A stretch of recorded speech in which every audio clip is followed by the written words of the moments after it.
Welcome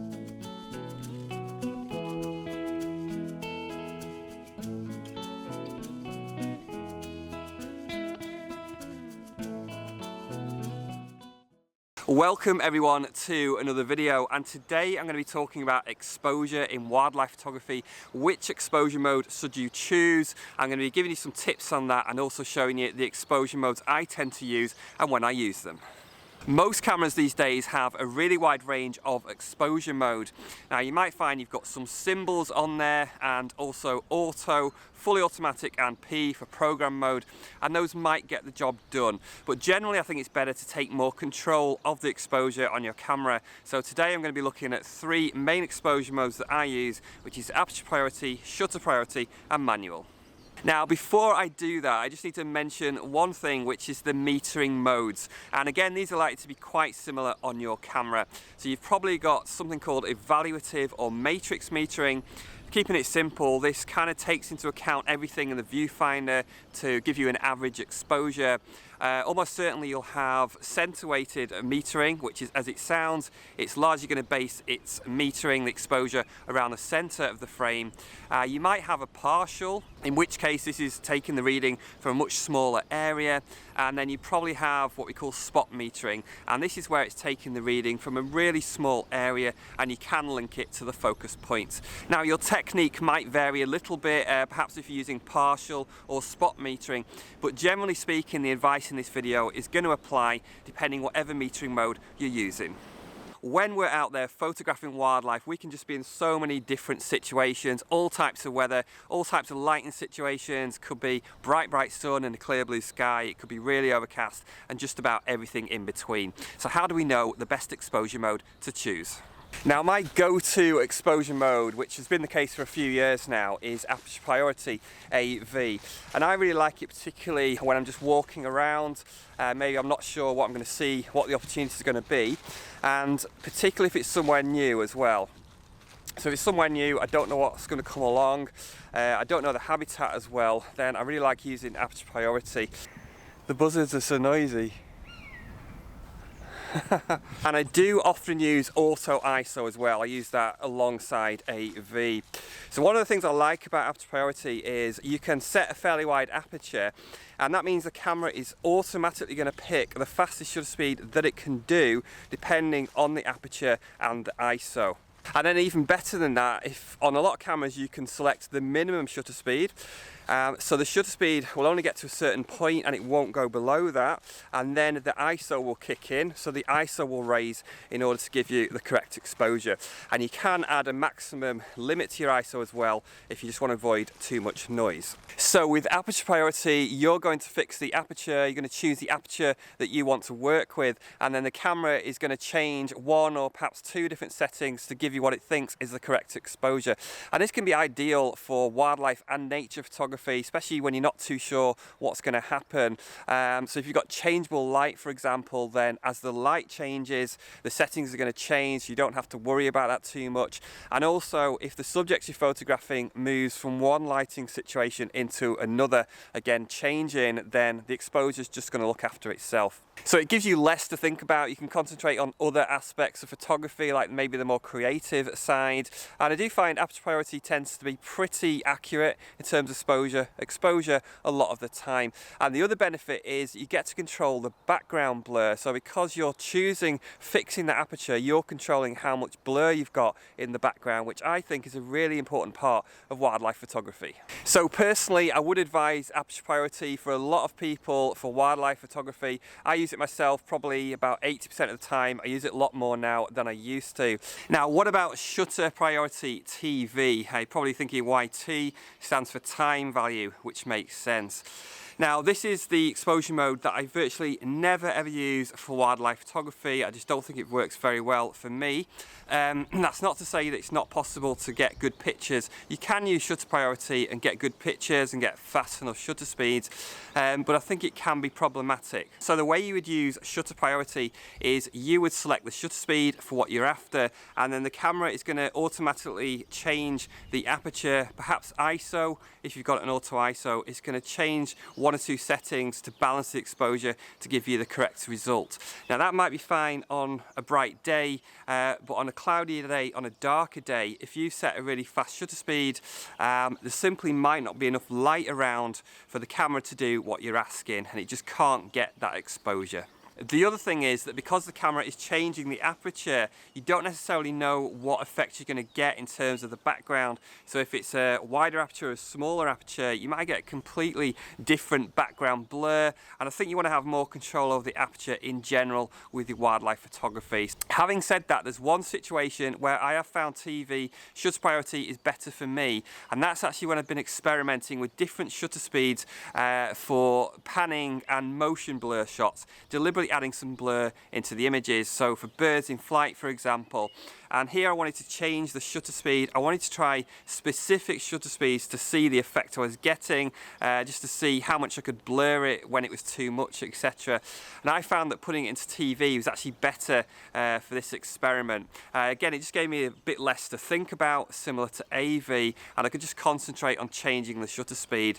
Now in terms of the background, in this situation the background didn't matter too much, because I was either photographing against a blank blue or perhaps fairly white sky, so the background didn't matter, or if there was a background, because I was doing the panning, then it was kind of coming out streaky anyway. So in this situation, shutter priority works okay for me. Now, what about situations where the lighting is very consistent, as in fact it is right now? Maybe you've got beautiful blue sky, nice sunshine, or perhaps you've got a thick layer of even cloud on an overcast day. Now, in these situations, my go-to would definitely be full manual exposure. I want to set everything myself for the most amount of control. So I'd be selecting the shutter speed, the aperture, and the ISO. And basically then we're fixing these, we're locking these into the camera. We don't need the camera to do anything automatically because the lighting's not going to change. So this can be a fantastic way of getting really accurate exposure. I very much enjoy doing it myself, but it's only going to apply so long as the subject stays in that lighting situation. So if, for example, you've got a bird out in the open, if it suddenly flies maybe lower down the tree or under a bush, then it's not going to have the same exposure because the lighting is going to be different. If you're lucky enough to find roosting insects, and this can be fantastic for manual exposure because the subject is very unlikely to go anywhere, so you can take your time, set up everything manually and take full control of your settings. What would be the reason for wanting full control of everything? Well, you might want to select a shutter speed to try and give you a very specific effect for action. Maybe you want to close the aperture down a bit to give you a bit more depth of field that you think you need, or perhaps you really need to pay attention to the ISO because you know that the ISO capability on your camera is not the best and you want to limit the noise. And auto ISO can also work really well here in combination with manual exposure.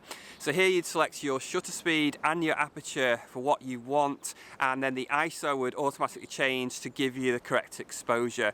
This is really useful because your shutter speed and your aperture are having more of an effect. They have more of a creative effect on how your image looks. The ISO doesn't really affect things too much, it just affects grain, noise to a certain extent.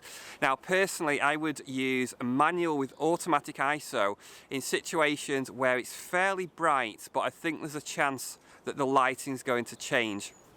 So a really good example of that was back in the autumn when I was photographing some ducks at one of the parks I go to, and the lighting was a bit awkward. So the sun was very strong, but when the ducks came closer they were coming into shade and they were kind of swimming through partial light and pools of light. So the light was changing, but not massively. So there I felt it worked really well to select the shutter speed and the aperture as I did for what I wanted, and then just let the ISO just to float around and change to give me a fairly accurate exposure. So that's the situation I would use a manual with automatic ISO. Many people I know really like this combination. I think it works probably 80, maybe 90% of the time. However, there are some situations where I don't think manual with automatic ISO necessarily works the best, and for that we're going to go all the way back to Aperture Priority. If you're shooting manual with auto ISO, then you've only got a certain exposure range. What happens if that exposure range is even bigger and there's a big contrast in terms of the scene, in terms of lighting? I'll explain what I mean. Let's say you're shooting a silhouette and you're shooting at 1,000th of a second at f8, manual settings, automatic ISO, and your ISO is changing, it's varying to give you the correct exposure. Now, if you were suddenly to turn around and try and photograph something deep in the shade, what would happen? Well, your ISO would go up to make the picture brighter, but if you set a maximum ISO, and it reaches that maximum ISO, then what happens next? And the answer, as far as I'm aware, on all cameras, certainly the ones I've used, is nothing happens next. So if you max out that ISO and you've got certain settings, shutter speed and aperture, then there's nowhere else left for your camera for the exposure to go. However, if you use Aperture Priority, then it's a little different. So a good example of this is photographing in the mist, something I love to do. Early morning, misty conditions, and you can get a real contrast of light. So you can be shooting silhouettes towards the sun, which can be very, very bright. You can turn around 180 degrees and be shooting very kind of serene blue images where the mist is completely different, but the light levels are much lower. Now, if you were shooting the silhouette, your settings looking after themselves in terms of shutter speed and ISO. Now, if you turned around again to photograph into the shade, what will happen? Your shutter speed will get to a certain point, then your ISO will go higher. When your ISO maxes out, the shutter speed actually then kicks in again. I always find this a very interesting way that this works. So when the ISO gets to its limit that you've set on the camera, then the shutter speed will kick in and the shutter speed will drop to allow more light in. It goes shutter speed, then ISO, then shutter speed again. So what it means basically is that if it gets very, very dark, then at least the shutter speed will drop, get slower to let in more light to give you the correct exposure. So manual with auto ISO, it might not happen very often, but there's a chance sometimes it might not be able to give you the exposure. If you use AV with auto ISO, then it should be able to give you that exposure all the time. In misty conditions and very changeable light, then my go-to is Aperture Priority with auto ISO. Hope that made sense. So we've talked about the different exposure modes and maybe when you should use each one, but do remember the exposure meter, that the exposure meter shouldn't always be in the middle. It's worth bearing that in mind. There may be times where you need to adjust it. If you're photographing against the sky, for example, you might need a little bit of overexposure. If you're photographing a white subject in bright light, then you may need to add a bit of underexposure. And it's worth mentioning as well that if you're using AV and TV, it's usually quite easy to do the exposure compensation to make that change. However, if you want to use a manual with automatic ISO, sometimes that can be a bit more difficult. This is something I've learned myself and working with clients. If you want to use manual with auto ISO, it can be a little bit more difficult to figure out how to do the exposure compensation there. I know on my 1DX I didn't even know I could do it for ages, but that can definitely be a little bit difficult. And in some situations, unfortunately, you might find that your camera doesn't even allow you that facility. If you found the information in this video useful, then check out this playlist. You can learn more about each specific exposure mode that I've talked about in this video, and there's plenty more about exposure. Thanks for watching. I'll see you in the next video. The buzzards are so noisy.